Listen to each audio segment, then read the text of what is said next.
तो बच्चे अपाहिज हो जाएंगे कि बाप का धन तो है, कमाने की क्या जरूरत है।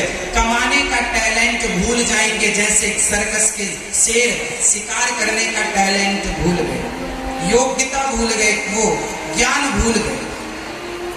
आप भी अपने बच्चों को ज्यादा धन दौलत ना दीजिए, योग्यता दीजिए, काबिल बनाइए, तपाओ, मेहनत करना सिखाओ, प्लानिंग करना सिखाओ, अच्छे डिसीजन लेना सिखाओ, अच्छे निर्णय लेना सिखाओ अपने बच्चों को।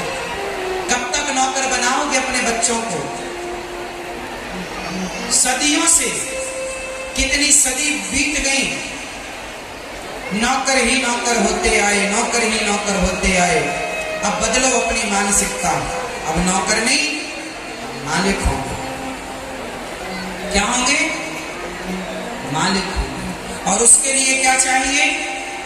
आप लोगों की नई सोच, नई प्लानिंग, पुरानी सारी बातों को डिलीट करके नए विचारों के साथ अपने बच्चों को पढ़ाओ, लिखाओ, योग्य बनाओ।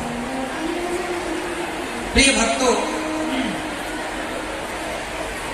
संस्कार बहुत जरूरी है, शिक्षा बहुत जरूरी है। आप कितने माँ बाप ऐसे हैं जो अपने बच्चों को अच्छे से अच्छे स्कूल में पढ़ाते हैं?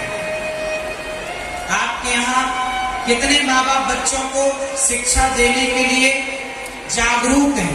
कितने माँ बाप जागरूक हैं? जो जागरूक माँ बाप हैं वो हाथ उठाएं। आप लोग पढ़ाते लिखाते हैं? अपनी बेटियों को पढ़ाते हैं कि नहीं? बेटियों को पढ़ाओ, बेटों को पढ़ाओ। बस बेटियों से प्रार्थना है कि पढ़ने के नाम पर तुम किसी से प्यार व्यार ना कर लेना। ऐसे में माँ बाप डर जाते हैं। पढ़ना अच्छा, पर बेटियां खूब पढ़े मन लगाकर, माँ बाप का, अपने क्षेत्र का नाम रोशन करें। बेटे पढ़े, बेटियां पढ़े। पढ़ेगा इंडिया तो बढ़ेगा इंडिया, नहीं पढ़ेगा तो नहीं बढ़ेगा।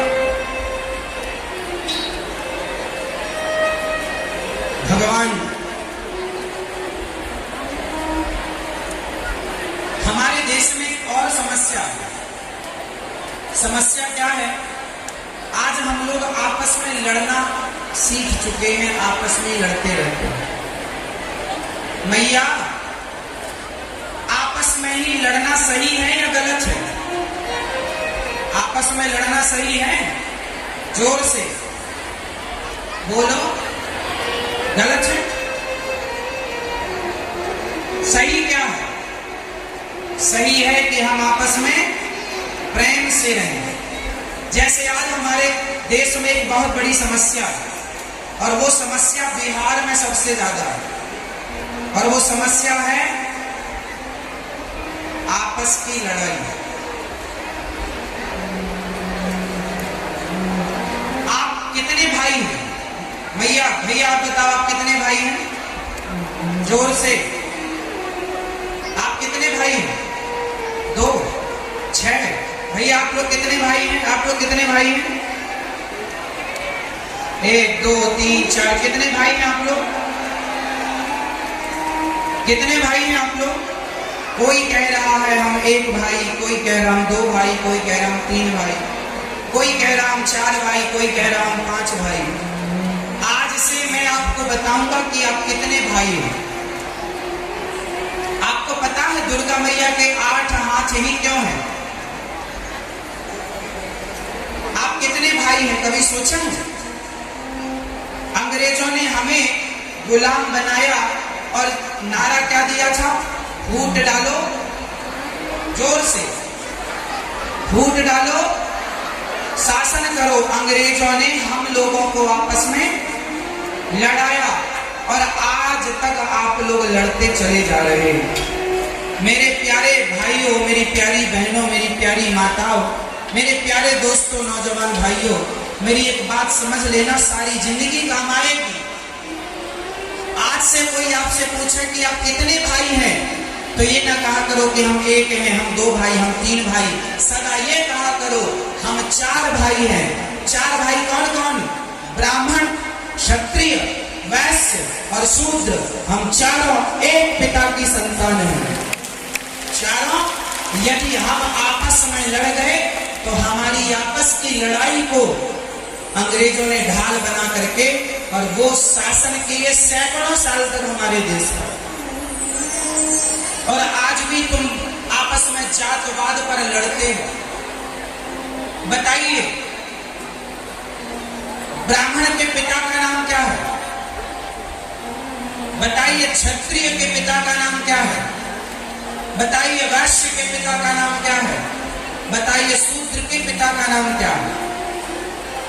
आज मैं आपको बता दूं क्या नाम है।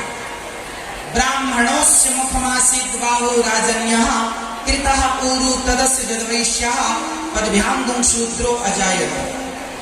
भगवान नारायण के, भगवान श्रीमन नारायण के मुख से ब्राह्मण का जन्म हुआ। भगवान नारायण की भुजाओं से क्षत्रिय का जन्म हुआ। भगवान के जंघाओं से वैश्य का जन्म हुआ और भगवान के चरणों से शूद्र का जन्म हुआ। तो चारों के पिता एक हुए कि नहीं? तो हम चारों एक बाप की संतान हो गए कि नहीं? अब बताओ, झगड़ा किस बात का? जब तुम चारों के पिता एक हैं, भगवान से ब्राह्मण उत्पन्न हुआ, भगवान से क्षत्रिय उत्पन्न हुआ, भगवान से वैश्य उत्पन्न हुआ और भगवान से शूद्र उत्पन्न हुआ, तो चारों के बाप एक हुए? हाँ या ना? मैया जोर से हाँ या ना बोलो। तो फिर तुम चारों एक हुए कि नहीं? चारों तुम भाई हो। भाई की तरह प्यार मोहब्बत से रहो। तो अब आप हमसे सवाल करो कि महाराज जी, फिर ये ब्राह्मण, ये क्षत्रिय, ये वैश्य, ये शूद्र क्यों बने? अरे ये व्यवस्था के लिए बनाए गए। ये क्या बनी? ब्राह्मण एक व्यवस्था का नाम है, क्षत्रिय एक व्यवस्था का नाम है, वैश्य एक व्यवस्था का नाम है और शूद्र, शूद्र किसी का नाम नहीं है, शूद्र एक व्यवस्था है। कैसी व्यवस्था? समाज में चार चीजें चाहिए।